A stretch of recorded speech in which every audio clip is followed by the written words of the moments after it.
Tu as des pommes de terre en trop à la maison? Alors, profite-en pour préparer cette délicieuse recette. Pour commencer, je vais utiliser ici 6 pommes de terre moyennes. Je commence tout de suite par les couper en rondelles très fines, aussi uniformes que possible. Regarde, l'épaisseur doit être très fine pour qu'elles cuisent uniformément. Et ainsi, nous continuons à toutes les couper. Aujourd'hui, je vais préparer une recette avec des pommes de terre qui mettra l'eau à la bouche de tout le monde. Je suis sûre qu'après l'avoir goûté, tu voudras faire cette merveille tous les jours. Maintenant, je vais les prendre et commencer à les organiser dans ce plat à four.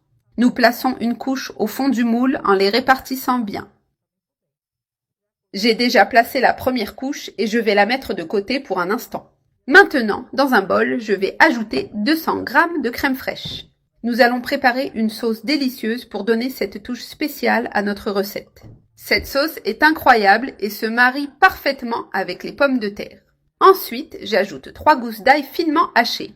J'ajoute aussi 3 cuillères à soupe de beurre fondu. Maintenant, nous mélangeons tout très bien jusqu'à obtenir une texture homogène.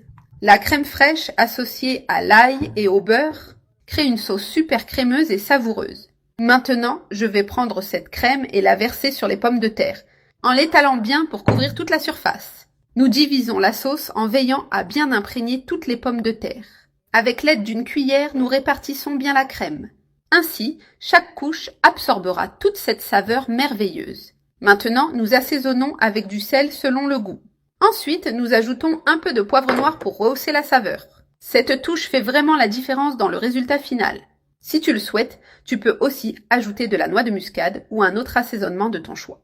Maintenant, pour le rendre encore plus délicieux, je vais ajouter du fromage râpé par-dessus. Plus il y a de fromage, plus ces pommes de terre seront savoureuses. Maintenant, je vais répéter le même processus jusqu'à remplir le plat. J'ai terminé de faire les couches et maintenant, je vais ajouter une autre bonne quantité de fromage. Plus de fromage, c'est mieux, n'est-ce pas? Maintenant, nous allons couvrir avec du papier aluminium. Cela garantira que les pommes de terre cuisent bien et restent tendres.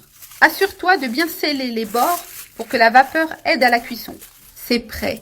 Maintenant, nous mettons au four préchauffé à 180 degrés. Le temps de cuisson sera d'environ 25 minutes. Une fois ce temps écoulé, je sors le plat du four et j'enlève le papier aluminium. Maintenant, pour la touche finale, j'ajoute encore du fromage par-dessus. Ce fromage fondu rendra le tout encore plus irrésistible. Maintenant, je le remets au four encore 10 minutes pour gratiner. Après ce temps, je l'ai sorti du four et regarde ce résultat. Le fromage a fondu et est bien doré, une vraie tentation. Maintenant, il ne reste plus qu'à le couper en portions et à servir.